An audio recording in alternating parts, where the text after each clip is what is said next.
ఏదైతే అనాగరికంగా ఆటవికంగా ఒక విధ్వంసకరమైన సన్నివేశాలు సృష్టించడం ఈ కడప నగరంలో పరిపాటైంది.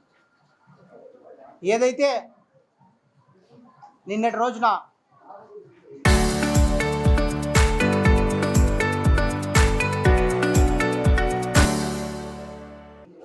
నేను కడప నగరంలో లేను, తిరుపతికి బయలుదేరేటప్పుడు 8:15 మా మిస్సెస్ ఫోన్ చేశారు.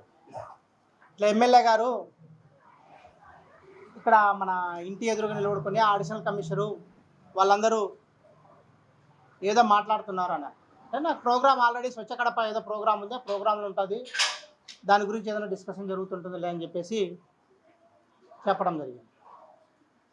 దాని తర్వాత ఒక అర్ధగంటకు కరెక్ట్గా అంతే ఫోన్ చేసిన ఒక అర్ధగంటకు మరి జేసీబీలు వచ్చినాయి, జేసీబీలతో ఏదో పలగొడుతున్నారు అన్నది. సరే కిందికి పోయి నువ్వు చూడు అని చెప్పి కిందికి వస్తే 2 జేసీబీలు ఒక బ్రేకర్ అన్నీ తీసుకొచ్చి ఏదో మనం బుల్డోజర్ నడుస్తుంది కదా ఇప్పుడు, ఆ విధంగా అది ఎందుకు జరుగుతుందో ఏమవుతుందో ఎవరికి ఏం తెలియకుండా దానిలో పలగొట్టే కార్యక్రమం చేస్తున్నారు. మా నాన్న మా మిస్సెస్ ఎందుకు సార్ ఇది ఏం చేస్తున్నారు మీరు అని అడిగితే ఏం సమాధానం చెప్పలే. ఆయన అడిషనల్ కమిషనర్ కాదు, ఆయన ఎమ్మెల్యే గారి అసిస్టెంట్. మామూలుగా అయితే అడిషనల్ కమిషనర్ పోస్ట్ అయింది, ఆయన అడిషనల్ కమిషనర్ అంటే మన ఊరికి నాకు గుర్తు రాదనమాట. ఎమ్మెల్యే గారికి అసిస్టెంట్ అంటే బాగా గుర్తొస్తుంది, ఎందుకంటే ఆమె అక్కడ చెప్పడం జరిగిన అర్ధగంటకు దాన్ని మనిషి ఇంట్లో లేనప్పుడు మీరు ఆ విధంగా ఆటవికంగా అనాగరికంగా చేసే మనం ఎవరైనా సహిస్తారా అని చెప్పేసి ఒకసారి వాళ్ళకు ఆయన్ను డైరెక్ట్గా ప్రొషన్ చేస్తున్నారు. సరే నేనేమనుకున్నాను, సరే నాకు అడిషనల్ కమిషనర్కు ఫ్రీక్వెంట్గా ఒక 15 సార్లు కాల్ చేశాను, ఆయన కాలు ఎత్తకుండా సరే వాళ్ళ పని వాళ్ళు చేసుకునిలే, ఏం జరిగిందోలే వదిలేసేయని చెప్పి మా మిస్సెస్ పైకి వెళ్ళబోమని చెప్పినాను. వాళ్ళు చేసిన తర్వాత ఒక అర్ధగంట కంటే అడిషనల్ కమిషనర్ ఏదైతే ఎమ్మెల్యే గారు ఆయనకి టాస్క్ ఇచ్చారో ఆ టాస్క్ కంప్లీట్ అయిపోతుందనే ఉద్దేశంతో నాకు ఫోన్ చేశాడు. సార్ కాల్ చేశారు, ఏం సార్ అని. ఏం చేస్తున్నారు సార్ అక్కడ మీరు, ఏంటి అదంతా పలగొడుతున్నారంట ఏమని అంటే, మాకు ఇప్పుడు ఇక్కడ ఎమ్మెల్యే గారు వచ్చింటే కంప్లైంట్ వచ్చింది అన్నారు. సార్ కంప్లైంట్ ఎవరన్నా ఇచ్చారా, లేకపోతే ఏదంటే లేదండి ఇది మాకు ఎమ్మెల్యే గారు చెప్పారని ఫస్ట్ నాకు అంటే, అదే సార్ పబ్లిక్ ఎవరైనా కంప్లైంట్ పెట్టారా మీ ఎమ్మెల్యే మేడం గారికి, లేకపోతే ఏంటి ఇది ఉన్నట్టుండంత అవుట్ అని. నేను ఊర్లో లేని టైంలో ఎందుకు ఊరికే ఫ్యామిలీ వాళ్ళని భయభ్రాంతులకు గురి చేస్తారు, మీరు ఏదైనా అట్లా కంప్లైంట్ ఇచ్చింటే చెప్పండి, నేను అది కట్టి దాదాపు 4 సంవత్సరాలు అవుతుంది. 4 సంవత్సరాల నుంచి కూడా నా ఇంటి పక్కన వాళ్ళు ఈ పక్క వాళ్ళు ఎవరు కూడా అబ్జెక్షన్ చేయలేదు. ఎందుకంటే నేను అది ఎక్కడ నేను కూడా ఒక ప్రజాప్రతినిధిగా ఉండడం జరుగుతుంది, ఎవరిని ఇబ్బంది పెట్టి చేసే పరిస్థితి ఎప్పుడు నేను చేయను. అది కూడా ఎందుకు చేయడం జరిగిందంటే, ఆ రోడ్డు వెహికల్ పైకి ఎక్కేటప్పుడు పార్కింగ్ చేసేటప్పుడు ఆ స్కిడ్ అవుతుంది, అవైతే స్కిడ్ కాదు అన్న ఉద్దేశంతో ఆ 4 ఇంచీలు దాన్ని హైట్ చేసి ఒక చిన్న ర్యాంప్ వేసి దాన్ని ఇంటర్లాకింగ్ టైల్స్ వేయడం జరిగింది. అది కమిషనర్కి అదే చెప్పారు. సార్ అది గతంలో ఉన్న కమిషనర్ గారు అందరూ చూశారు సార్, అందరూ బాగుందన్నారు, దాంట్లో ఏమడ్డం వచ్చిందో మీకు ఎవరైనా కంప్లైంట్ పెట్టితే మాకు కంప్లైంట్ వచ్చిందండి, ఒక సంవత్సరం ముందు తెలుగుదేశం ఇన్ఛార్జ్ కంప్లైంట్ పెట్టినారు అన్నారు.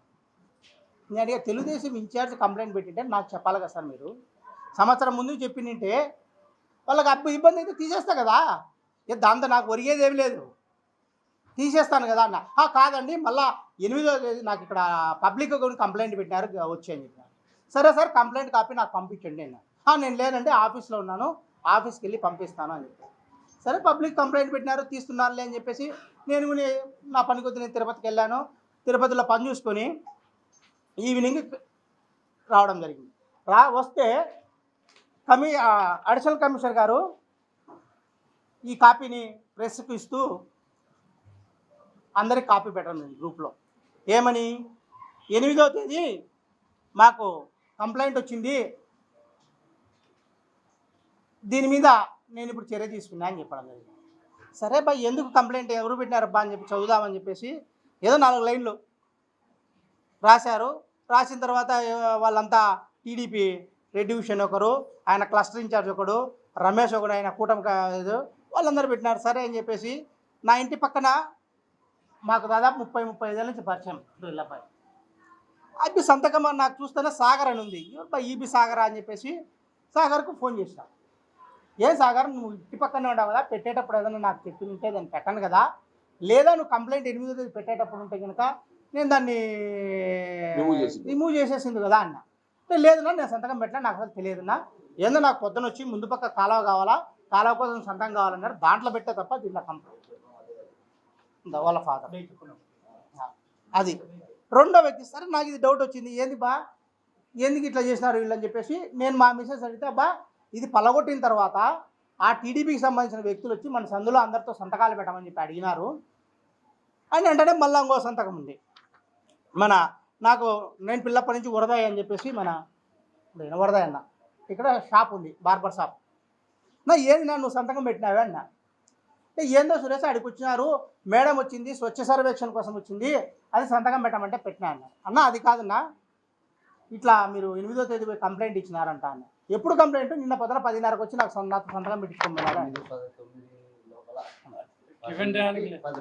ఆయన. సరే ఇంకో పేరు విషయం, ఈశ్వరయ్య అని ఏలుముద్ర ఇచ్చుకున్నారు. ఆయన ఈశ్వరయ్య ఎప్పుడే ఇచ్చినారంటే 9:30-10 ఎప్పుడు ఆ టిఫిన్ తింటే వచ్చి ఇది దేనికని చెప్పినారన్నా మీకు? ఏం చెప్పలేదు. స్వచ్ఛ సర్వేక్షణ జరుగుతుంది, దానికి ఎమ్మెల్యే గారు విజిట్ చేసినట్టు ఈ స్వచ్ఛ కడప దానికి పెట్టండి అంటే పెట్టడం జరిగింది. అప్పుడు నాకు డౌట్ వచ్చి ఇమ్మీడియట్లీగా నేను ఎంక్వైరీ చేస్తే వాళ్ళు ఈ పేపర్ను ట్యాంపరింగ్ అంటే ఒక మున్సిపల్ సీల్ను ఓల్డ్ డేట్లో ట్యాంపర్ చేసి, అంటే ఆ అధికారి తను చేసిన బండ్రోతు పనికి చట్టం చేసుకునే దానికి వాళ్ళకి కనీసం అవగాహన లేకుండా పెట్టడం. ఇంకొకరు ఆమె మాధుర్య అని చెప్పేసి అక్కడే పక్కన ఉంటుంది. ఆమెను అడిగి, అమ్మ మీరు సంతకం పెట్టంటే, అన్న ఎమ్మెల్యే వచ్చింది స్వచ్ఛ సర్వేక్షణ వచ్చినట్టు విజిట్ చేసినట్టు సంతకం పెట్టమంటే ఆమె కూడా వస్తుంది చెప్తాది. ఇవన్నీ మీకు ఎందుకు చెప్తున్నానంటే, ఇది ఒక ట్యాంపరింగ్ పేపర్, ఒక మున్సిపల్ కార్పొరేషన్ సీల్ను నిన్న వీళ్ళతో సంతకాలు పెట్టించుకుని 8వ తేదీ ఏ విధంగా వీళ్ళు చేశారు అంటే తెలుగుదేశం పార్టీ ఆఫీసా, అది లేకపోతే నగరపాలక సంస్థ ఆఫీసా? ఒక్కసారి పత్రికా విలేకరులంతా మీరు గమనించాల్సిన అవసరం. అంటే అది కార్పొరేషన్ ఆఫీస్ మాదిరి లేదు, అంటే వాళ్ళకి కావాల్సిన సీల్ వేసుకుంటున్నారు, వాళ్ళకి కావాల్సిన డేట్లు వేసుకుంటున్నారు. అంటే ఎంత అధ్వానమైన పరిస్థితిలో ఈరోజు కడప నగరపాలక సంస్థ ఉందో మీకు తెలియజేయాలని చెప్పే ఉద్దేశంతోనే ఇది ఉన్నాను. ఇప్పుడు అది తీయమని చెప్పి ఒకవేళ ప్రజలకు ఇబ్బంది జరిగిందంటే చెప్పి తీసేసుకుంటా నేనే.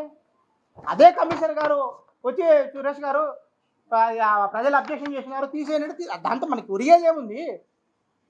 దానికి అంత భయభ్రాంతులకు గురి చేసి రాష్ట్రంలో రెడ్ బుక్ రాజ్యాంగం నడుస్తూ ఈ కడపలో ఎమ్మెల్యేగా గెలిచినప్పటి నుంచి ఈ విధమైన అరాచకాలు మీరు చేసే కార్యక్రమం చేస్తున్నారు. నేను ఎమ్మెల్యే మేడం గారికి ఒకటే అడుగుతున్నాను, ప్రజలు మనకు ఎన్నుకునింది దేనికోసం? ప్రజలకు అభివృద్ధి కార్యక్రమంలో మీరుండి అభివృద్ధి చేస్తారన్న ఉద్దేశంతోనే మీకు ఎన్నికల్లో మ్యాండేట్ ఇవ్వడం జరిగింది. దాని తర్వాత ఏం జరిగింది? రాష్ట్రంలో రెడ్ బుక్ రాజ్యాంగం జరుగుతుంటే ఈ కడప నగరంలో ఎమ్మెల్యే గారి రాజ్యాంగం నడుస్తాం. మీకు అదే ఎగ్జాంపుల్ చెప్తున్నాను. ఎమ్మెల్యేగా గెలిచిన వెంటనే మొట్టమొదటిసారిగా మన మైనార్టీ నాయకుడు అక్బర్, ఆయన ఇన్ఛార్జ్ ఆ వార్డుకు, వాళ్ళ అక్క కార్పొరేటర్గా ఉన్నాడు. ఆయన ఎదురుగా ఆయనకు ఆఫీస్ ఉంది. ఆ ఆఫీస్ పక్కన సచివాలయం ఉంటే సచివాలయం ఉద్యోగులు బాత్రూమ్ దాంట్లో లేదని చెప్పేసి ఈయన ఆఫీస్లోకి వస్తూ ఉంటే వాళ్ళకి ఎందుకు ఇన్కన్వీనియంట్ అని చెప్పేసి ఉచితంగా ఇతని ఆఫీస్ వాళ్ళ సచివాలయానికి ఇచ్చి ఎదురుగా కాలువ మీద అది ఆక్యుపై చేసుకున్నాడు. వీళ్ళని కూడా ఆక్యుపై చేసుకుంటే ఆయన అదే ఆఫీస్ పెట్టుకున్నాడు, డివిజన్ ఆఫీస్ అని చెప్పి పెట్టుకుంటే దాన్ని అక్రమం అన్నారు. అక్రమం అన్నప్పుడు వాళ్ళకి నేను ఒకరికే చెప్పేది, ఏదైనా అక్రమం అనేది కడప నగరంలో తెలుగుదేశం నాయకుల్లో ర్యాంపులు ఉన్నాయి, వంకల మీద కాలువల మీద కట్టినట్టు అన్నీ ఉన్నాయి. అది వాళ్ళకి చెప్పి అతను ఏమన్నాడు, నేను తీసుకుంటాను అని చెప్పాడు. ఆహాహా మీరు తీసుకుంటే కాదంటారు. ఇమీడియట్లీగా ఆ రోజు చేసి పంపించి దాన్ని నిలమట్టం చేసే కార్యక్రమం. దాని తర్వాత మా మాజీ మేయర్ సురేష్ బాబన్న గారు దాదాపు 40 ఏళ్ళ రాజకీయ చరిత్ర. జెడ్పీ చైర్మన్గా ఇన్ని చేసిన తర్వాత కేవలం చిన్న ఇష్యూ, ఒక లైవ్ డిబేట్లో ఈ క్లాప్ ప్రోగ్రామ్ గురించి డిబేట్ వస్తే మీరు క్లాప్ ప్రోగ్రామ్స్ వెహికల్ తీసినారు, మాకు డబ్బులు ఇవ్వడం లేదు, దానివల్ల చెత్త పేరకపోయిందని ఒక మాట అన్నదానికి వాళ్ళ ఇంటికి తెలుగుదేశం పార్టీ కార్యకర్తలు పంపించి ఆయన ఇంట్లో లేని టైంలో వాళ్ళ ఇంట్లో చెత్త నానాక గడ్డి వేసే కార్యక్రమం చేయడం, డైపర్లతో చెప్పుకుంటే అసహ్యం ఆ కార్యక్రమం చేశారు. దాని తర్వాత మా ఫయాజ్ అని చెప్పేసి మా కాగితాలపేటలో ఉంటాడు, ఆ అబ్బాయి ఎన్నికలప్పుడు ఏదో చిన్న ఘర్షణ వాతావరణం జరిగిందని ఎన్నికలు అయిపోయిన వెంటనే పక్కింట్లో వాళ్ళు ఏదో గలాట పడ్డారు. గలాట పడితే ఆ అబ్బాయి మీద ఫోక్సో కేసు పెట్టారంటే ఒకవేళ పోనీలే పిల్లోడు ఫోక్సో పెట్టినారనుకోవచ్చు. 80 ఏళ్ళ రిటైర్డ్ హెడ్ మాస్టర్ అతని మీద ఫోక్సో కేసు పెట్టించి సబ్ జైలు పంపించే కార్యక్రమం చేశారు. అంటే ఎంత అరాచకంగా ఈ కడప నగరంలో జరుగుతుందో మీరు ఒకసారి గమనించాలి పత్రికా సోదరులందరూ. అది అయిపోయిన తర్వాత మా జిల్లా అధికార ప్రతినిధి జయచంద్రారెడ్డి గారు ఆయన ప్రెస్ మీట్లో ఏదో వాళ్ళు డెవలప్ చేయలేదనో ఇంకోటో మాట్లాడారని చెప్పేసి వాన పడి అర్ధరాత్రి సాయంకాలం వానలు పడుతుంటే అక్కడ కాంప్లెక్స్ ఉంది, వైఎస్ఆర్ కాంప్లెక్స్. ఆ కాంప్లెక్స్కి సంబంధించి ఎక్కడ అడ్డం కనపల్లా, సేమ్ అందులోకే మాదిరి వేసుకున్నారు. కానీ ఎవరైతే ఈయన జయచంద్రారెడ్డి ఉన్నారో వైఎస్ఆర్ కాంగ్రెస్ పార్టీకి సంబంధించిన అతన్ని ఆయన యొక్క షాప్ ముందర మొత్తం లోపలికి పోకుండా జేసీబీతో పెరికిచ్చే కార్యక్రమం లేదు. దాని తర్వాత అనేక విధాలుగా వైఎస్ఆర్ కాంగ్రెస్ పార్టీ ఎవరు క్వశ్చన్ చేస్తే వాళ్ళ మీద కేసులు బుక్ చేయడము, వాళ్ళని అరెస్ట్ చేయడము. ఎక్కడ ప్రజాస్వామ్యంలో ఉన్నామా లేకపోతే మనం ఎక్కడున్నామో అర్థం కావాలి. ఎమ్మెల్యేగా మీకు ఇచ్చిన మ్యాండేట్ ఏంటి? మీరు కడప ప్రజల్లో వైఎస్ఆర్ కాంగ్రెస్ పార్టీ తర్వాత అభ్యర్థి మీద మీరు గెలవడం జరిగింది. గెలిచిన తర్వాత మీరు చెప్పారు, ఏమని చెప్పారు? ఇది ఒక చరిత్ర సృష్టించినాము అని చెప్పేసి. చరిత్ర సృష్టించినది ప్రజలు ఇచ్చింది. చరిత్ర సృష్టించడానికి ఇట్లా వైఎస్ఆర్ కాంగ్రెస్ పార్టీ వాళ్ళ మీద ప్రజల మీద వాళ్ళ విధ్వంసము ఆటవిక రాజ్యం చేయడానికి కాదండి మేడం. మీకు మ్యాండేట్ ఇచ్చింది వైఎస్ఆర్ కాంగ్రెస్ పార్టీ వాళ్ళు చేసిన దానికంటే మెరుగైన అభివృద్ధి చేస్తారు అని చెప్పేసి మీకు ఎన్నికల్లో మ్యాండేట్ ఇవ్వడం జరిగింది. దాంట్లో భాగంగా మేము ఒకటే ఎమ్మెల్యే మేడం గారికి విజ్ఞప్తి చేస్తాం, లేదు మీరు ఏం అభివృద్ధి కార్యక్రమాలు చేశారు, వైఎస్ఆర్ కాంగ్రెస్ పార్టీ మీద చరిత్ర సృష్టించాలన్నారు. చరిత్ర సృష్టించాలంటే వైఎస్ఆర్ కాంగ్రెస్ పార్టీ మేవిడ కనీసం ఈ అక్కాపల్లా చంపేట మున్సిపల్ కార్పొరేషన్లో కలిపినప్పుడు తాగునీటికి లేదు ఈ ఏరియా అంతా మొత్తం.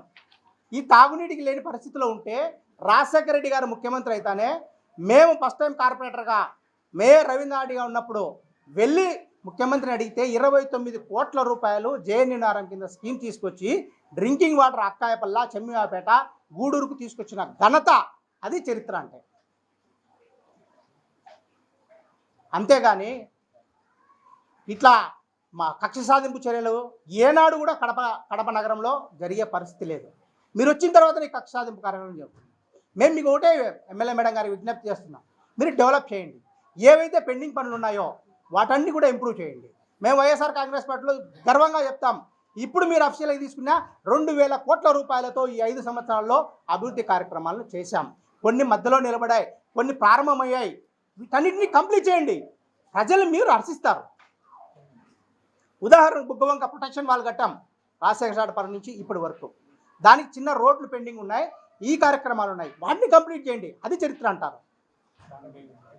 లేదా స్ట్రాంగ్ వాటర్ డ్రైనేజ్ సంఘం సంబంధించి గతంలో యూజీడీ చేసిన తర్వాత అది మధ్యలోనే ఆగిపోయిందని చెప్పేసి మేమంతరం కూడా గౌరవ ముఖ్యమంత్రి జగన్మోహన్ రెడ్డి గారి విజ్ఞప్తి చేస్తే 69 కోట్ల రూపాయలతో స్ట్రాంగ్ వాటర్ డ్రైన్స్ 23 డ్రైన్లు శాంక్షన్ చేయడం జరిగింది. 4 డ్రైన్లు దాదాపుగా 80% కంప్లీట్ అయ్యడం జరిగింది. కానీ మీ 2 సంవత్సరాల్లో ఏం జరిగిందో మీరు ఒక్కసారి దాని మీద రివ్యూ చేయండి మేడం. ఈ ర్యాంపులు ఉంటాయి పోతాయి తీసేసుకుంటుంటారు, దాని మీద రివ్యూ చేయండి. ఇమీడియట్లీ ఫోర్స్ పెట్టండి. కనీసం ఈ 2 సంవత్సరాల్లో 10% కూడా ముందుకు పోని పరిస్థితి స్ట్రాంగ్ వాటర్ డ్రైన్కి సంబంధించి. దాన్ని కంప్లీట్ చేస్తే మీరు చరిత్ర సృష్టించిన వాళ్ళు అవుతారు. అంతేకాకుండా ఏదైతే డ్రింకింగ్ వాటర్కు నేను చెప్పిన రాజశేఖర్ సార్ ఇచ్చిన 29 కోట్లతో మనకి ఇంకా సాడిపోవడం లేదు, వ్యాస్ట్గా జరుగుతుంది. ఎస్ఎస్ ట్యాంక్ దీనికి మన కడప నగరానికి లేదన్న ఉద్దేశంతో ఇదే ముఖ్యమంత్రి జగన్మోహన్ రెడ్డి గారి దృష్టికి మా ఎంపీ అవినాష్ రెడ్డి గారు అయితేనేమి, డిప్యూటీ సీఎం అంజద్ బాషా గారు అయితేనేమి, మా మేయర్ సురేష్ అన్న గారు అయితేనేమి అందరం పోయి రిక్వెస్ట్ చేస్తున్నాం, శాశ్వత మంచినీటి పథకం కడప నగరానికి కావాలి అని. అంటే ఇమ్మీడియట్లీగా ఆయన ఇప్పుడు డబ్బులు లేకున్నా కూడా ఆయన అడ్మినిస్ట్రేషన్ ఇచ్చి 400 కోట్ల రూపాయలతో బ్రహ్మసాగర్ నుంచి డ్రింకింగ్ వాటర్ స్కీమ్ను శాంక్షన్ చేశారు. ఎన్నికలకు ముందే టెండర్లు కూడా పూర్తయినాయి. టెండర్లు పూర్తయిన తర్వాత కూటమి ప్రభుత్వం వస్తానే ఆ టెండర్లు క్యాన్సిల్ చేసి ఆ 400 కోట్లు ఉన్న ఎస్టిమేట్ను 700 కోట్ల రూపాయలకు చేసుకోవడం జరిగింది. కానీ ఇంతవరకు 2 సంవత్సరాలైనా కానీ ఎక్కడా పునాది రాయనేది వేయలేదు. అది వేయండి మేడం చరిత్ర, అది వేస్తే చరిత్ర అవుతుంది. ర్యాంపులు పలగొట్టి కక్షాత్మక చేసే చరిత్ర ఉండదు. ఎమ్మెల్యే గారికి మళ్ళా విజ్ఞప్తి చేస్తాం, ఇంకా పెండింగ్. మేము మా హాయంలో రోడ్డు వైండింగ్కు 340 కోట్ల రూపాయలు తెచ్చాం. అన్ని సర్కిళ్ళు 12 సర్కిల్ను డెవలప్ చేశాం. వైఎస్ఆర్ కాంగ్రెస్ పార్టీ 5 ఏళ్ల ప్రభుత్వంలో అన్ని సర్కిల్ మీరు వెరిఫై చేసుకోండి. చేసిన ఒక సర్కిల్ ఏదైతే పాత బస్టాండ్లో జ్యోతిరావు పూలే దానికి సంబంధించిన దాని సర్కిల్ను మా టైంలో కంప్లీట్ చేసి దాన్ని ఓపెనింగ్ చేయడానికి 2 ఐమాక్స్ లైట్ పెట్టాలి. అంతే. 2 సంవత్సరాలైనా ఇంతవరకు బీసీకి ఆశాజ్యోతి అయినటువంటి మహాత్మారావు జ్యోతి పూలే యొక్క విగ్రహాన్ని ఓపెన్ చేసేదానికి టైం మీకు లేదు. బీసీల మీద దాడులు చేయడానికైతే మీకు కరెక్ట్గా టైం ఉంటుంది. ఇవన్నీ ఎందుకు చెప్తున్నానంటే ఇది ప్రజలు మీకు ఇచ్చిన ఒక మ్యాండేట్ను సద్వినియోగం చేసుకోండి. ఎవరో వాళ్ళు చెప్పారు, ఇంకా డెవలప్ ఉన్నాయి మనకు. ఏవైతే మన నెహ్రూ పార్కుకు నేను మేయర్గా ఉన్నప్పుడు దానికి అక్కడ ఉన్నటువంటి అందరూ రిక్వెస్ట్ చేసుకుంటే 50 లక్షల రూపాయలతో దానికి టెండర్లు పిలిచాం. హుటాహుటిన మేము ఎక్కడ ఓపెన్ చేస్తామని చెప్పేసి హుటాహుటిన మీరు వెళ్ళి టెంకాయ కొట్టారు. మార్చి 17వ తేదీ టెంకాయ కొట్టారు. ఇప్పటి వరకు చిన్న పొరకపుల్లా పక్కన వేసిన చరిత్రలో అలంకాన్ పల్లకు సంబంధించి ఒక డ్రైనేజ్ కూడా గ్రాంట్లో 1,32 లక్షలతో వర్క్ జరుగుతుంది. దాదాపుగా 4 నెలలు అవుతుంది. అక్కడ ఎస్సీలు దండు హరిజన వాడకు సంబంధించి 3 నెలలు అయిపోతుంది. డ్రింకింగ్ వాటర్ లేక వాళ్ళకు ట్యాంకర్లతో పంపిస్తున్నారు. దాన్ని మార్చండి మేడం. ఒకసారి మీరు వెళ్ళి ఆ దండులో అడగండి, తెలుస్తుంది ఎంత ప్రజలు ఇబ్బంది పడుతున్నారో అని చెప్పేసి. అంతేగాని దీన్ని మీకు ఇచ్చిన టయాన్ని ఈ విధంగా వృధా చేసుకోవద్దని చెప్పేసి. రోడ్డు వైండింగ్ ట్యాండి డబ్బులు ప్రభుత్వం దగ్గర ఒత్తిడి తీసుకోరండి. మా హయాంలో మేము చేశాం. యాజ్ ఏ కార్పొరేటర్గా నేను 1,30 లక్షలతో శ్మశానం ఈ కడప నగరంలోనే మోడల్ శ్మశానంగా తీర్చిదిద్దినదాన్ని. అక్కాయపల్ల పార్క్ మీరేదైతే ఇప్పుడు తెలుగుదేశం పార్టీ ఆఫీస్ కట్టుకుంటున్నారో దాని పక్కన 1,80 లక్షల రూపాయలతో ఒక నూతన పార్క్ నిర్మించినాను. ఇదే పాకా సురేష్ కుమార్.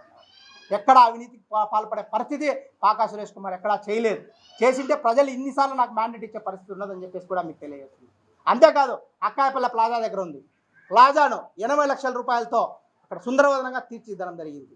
అట్లా చేయండి మేడం.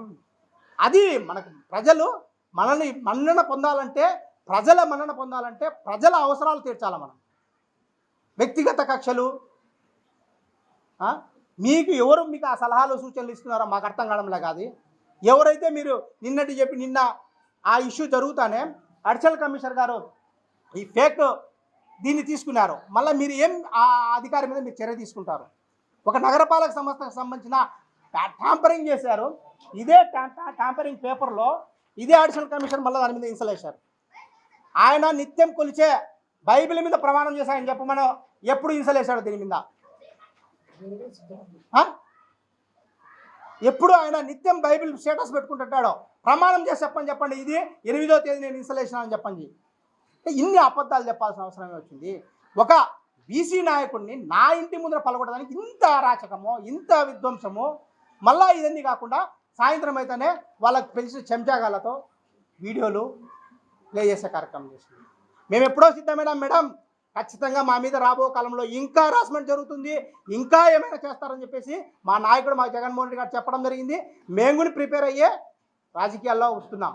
కానీ ఇటువంటి రాజకీయాలు మా 30 ఏళ్ల సర్వీస్లో ఎక్కడా మేము చూడలేదు. గతంలో తెలుగుదేశం ప్రభుత్వం ఉన్నది కానీ ఎప్పుడూ ఇటువంటి పరిస్థితి లేదు. మీరు వ్యక్తిగత కక్షలు మానేయండి. ఎవరు మీకు కంప్లైంట్ ఇచ్చిన నాయకులు వాళ్ళ పేర్లు ఒకసారి మీరు వెరిఫై చేసుకోండి. మీ ఇన్ఛార్జ్ అంటున్నారు గంజాయితో గలాటలు పడి గంజాయిలతో కొట్టాడుకున్నారని చెప్పి మీరు పరామర్శించి గంజా వాళ్ళు మా వాడిని కొట్టినారని స్టేట్మెంట్ మీరు ఇచ్చుకున్నారు. అదే ఇన్ఛార్జ్ అని ఎవడో అని పేరు చెప్పడానికి మాకు అసహ్యంగా ఉంది. గంజాయి రూపు మాపుతామని చెప్పేసి. అదే ఇంకొక అతను వాడు శశి, అతని మీద మీ ఇన్ఛార్జ్ దాదాపుగా 35 వెహికల్స్ హైర్కి తీసుకుంటామని చెప్పి వాళ్ళ డ్రైవర్ల దగ్గర హైర్కి తీసుకొని కోట్ల రూపాయలు ఎగరగొట్టి 25 రోజులు జైల్లో ఉండేది. ఎఫ్ఐఆర్ కాపీ బండ్లు కొదవలు పెట్టి డ్రైవర్ల దగ్గర వాళ్ళకి బాడకి తీసుకొని పోయి కొదవలు పెట్టే కార్యక్రమం, కోట్ల రూపాయలు. ఇట్లాంటి వాళ్ళ మాటలు విని మీరు అనవసరమైన టైం వేస్ట్ చేసుకుంటున్నారు. కడప నగరానికి మీరు మంచి చేయండి, ప్రజలు హర్షిస్తారు. అది మేము చెప్పేది ఎమ్మెల్యే గారు ఒకటే విజ్ఞప్తి, ఇట్లాంటి వాళ్ళని మీరు ఇన్ఛార్జ్లో పెట్టుకొని చేస్తే ఇదే విధమైన విధ్వంసం ఉంటుంది. మంచి వాళ్ళని సెలెక్ట్ చేసుకోండి, రాజకీయంగా పోటీ చేయండి, రాజకీయంగా ఫైట్ చేయండి, పార్టీ పరంగా విభేదాలంటే చర్చించండి. అంతేగాని ఈ విధంగా ఎవరు మాట్లాడితే ఎవరు మా అడ్డం మాట్లాడినారని చెప్పేసి లేకపోతే కోర్టులో కేసులు వేసినారని చెప్పేసి ఈ విధంగా హరాస్మెంట్ చేయడం అనేది తగదని చెప్పేసి నేను మరొకసారి ఎమ్మెల్యే గారికి విజ్ఞప్తి చేస్తున్నాం. దాంతోపాటు ఈ కమిషనర్ ఎవరైతే ఉన్నారో ఆయన అడిషనల్ కమిషనరు, కానీ కమిషనర్ స్పెషల్ ఆఫీసర్ ఉంది కాదు, ఆయన స్పెషల్ ఆఫీసర్ కంటే ఎక్కువ కమిషనర్. ఆయనకు తెలుగుదేశం ఇన్ఛార్జ్ కానీ తెలుగుదేశం కార్యకర్త కానీ చెప్తే ఉట్టిన పరిగెత్తుకుంటూ పోయి ఇంకా ఆయన గుడ్డలు నిలవడం అనమాట. అట్లా చేసే వ్యక్తిని మీరు ఎన్నుకొని అక్కడ పెట్టడం జరిగింది. కేవలం అతను గతంలోనే మనం చూసాం, ఏదైతే అల్మాస్పేట సర్కిల్కి సంబంధించి ఈరోజు 2 వర్గాలకు సంబంధించి అనేక విధాలుగా వాళ్ళు కేసులు పెట్టుకొని ఈరోజు జైళ్ళల్లో మగ్గిపోతున్నారు. దీనికి కారణం ఎవరు? ఇదే అధికారి కమిషనర్గా ఉండి కలెక్టర్ను తప్పుదోవ పట్టించి ప్రజలను తప్పుదోవ పట్టించిన అదే కమిషనర్గా ఫస్ట్ A1గా అతన్ని పెట్టాలి. అక్కడ జరిగిన గొడవల్లో A1గా ఇదే రాకేష్ చంద్రను A1గా ఫస్ట్ అతన్ని పెట్టి ఇమ్మీడియట్గా రిమూవ్ చేసి అతన్ని జైలుకు పంపించాల్సిన అతన్ని మీరు మళ్ళీ అక్కడ పెట్టుకునే కార్యక్రమం చేస్తారు. ఎందుకు? మీరు తానా అంటే తందానా అంటారని చెప్పేసి. ఇదే డీలిమిటేషన్ ప్రక్రియలో మీరు ఏమి చెప్తే కేకులు కట్ చేసినట్టు కట్ చేసి ఎవరి అధికారులను ఇన్వాల్వ్ చేయకుండా తనకు సంబంధించిన చెంచాను పెట్టుకొని డీలిమిటేషన్ చేశారు. దాని మీద కోర్టుకు వెళ్ళాం మేము. మా రైట్ అది కోర్టుకు వెళ్ళడం. దాని కోర్టుకు వెళ్తే మీరు నా మీద కక్ష సాధింపు చర్యలు చేసుకుంటారు. ఇదే అధికారి అతను ఇప్పటికీ ఈ రోజు పొద్దున వరకుని ఆయన బంగ్లా, అది కమిషనర్ బంగ్లా, ఆయన కమిషనర్ అయ్యి ఎప్పుడో పోయిన తర్వాత ఇంకా ఇప్పటికి అంటే నేనే వస్తా, అక్కడ ఉండే వాళ్ళ కార్యకర్తల వాళ్ళకి చెప్పారు, నేనే వస్తున్నా, మళ్ళా నేనే బాస్ ఇక్కడ. ఏమి రాచరికంలో ఉన్నామా, మన ప్రజాస్వామ్యంలో ఉన్నామా, లేకపోతే ఆటవిక రాజ్యంలో ఉన్నామా? ఏం జరుగుతుంది అసలు కడప నగరంలో? నేను ముఖ్యమంత్రి గారికి కూడా ఒకటే విజ్ఞప్తి చేస్తున్నాం, ఒక్కసారి ఎంక్వైరీ చేయండి. ఇక్కడ మీరు చెప్పిన ఏవి కూడా రాజ్యాంగబద్ధంగా ఇక్కడ పనిచేసే పరిస్థితిలో లేరు. తప్పకుండా దీని మీద మీరు ఎంక్వైరీ చేయాలి. ఆ అధికారి ఇప్పుడు అనేక కుటుంబాలకు వేదన కారణమైన అతన్ని ఇమీడియట్లీగా సస్పెండ్ చేయాలి, అతని మీద కేసు ఫైల్ చేయాలి. ఏదైతే డీలిమిటేషన్ ప్రక్రియలో అక్రమంగా చేశాడో దాంట్లో కూడా అతన్ని ముద్దాయిగా చేర్చి అతని మీద ఎంక్వైరీ చేయాలా. దీని మీద అంతవరకు వైఎస్ఆర్ కాంగ్రెస్ పార్టీ తరఫున మేము పోరాటం చేస్తూనే ఉంటాం. తప్పకుండా కలెక్టర్ గారిని కలుస్తాం. కలెక్టర్గా అతను చేస్తున్న అరాచకాలను, అతని వల్ల కడపలో అశాంతత అబద్ధతాభావం ఏర్పడిందని చెప్పేసి కలెక్టర్ దృష్టికి తీసుకొస్తాం. అవసరమైతే సిడిఎంఈ గారికి తీసుకుపోతాం, అవసరమైతే న్యాయ పోరాటం కూడా చేస్తామని చెప్పేసి వైఎస్ఆర్ కాంగ్రెస్ పార్టీని తరఫు చేస్తాం. మేము ఒక్కటే విజ్ఞప్తి, ఎవరికైనా ప్రజాస్వామ్యబద్ధంగా పార్టీలు ఉంటాయి, ప్రతిపక్షం అన్న తర్వాత క్వశ్చన్ చేస్తారు, దాన్ని నిజం ఉంటే స్వీకరించండి. అంతేగాని చెంచాగాలను పెట్టుకొని నీది చేస్తాం, ఏం చేస్తారు? 2 ఏళ్ళు అయిపోయింది, ఇంకా ఉండేది 3 ఏళ్ళు టైం మనకు. అభివృద్ధి చేయండి మేడం, కడపకు అభివృద్ధి చేయండి. ఇటువంటి కమిషన్లను, ఇటువంటి ఇన్ఛార్జీలు తీసుకుంటే మీకు కొంచెం మంచి పేరు ఈ 3 ఏళ్ళలో వస్తామని చెప్పేసి కూడా మీకు తెలియజేసుకుంటాం.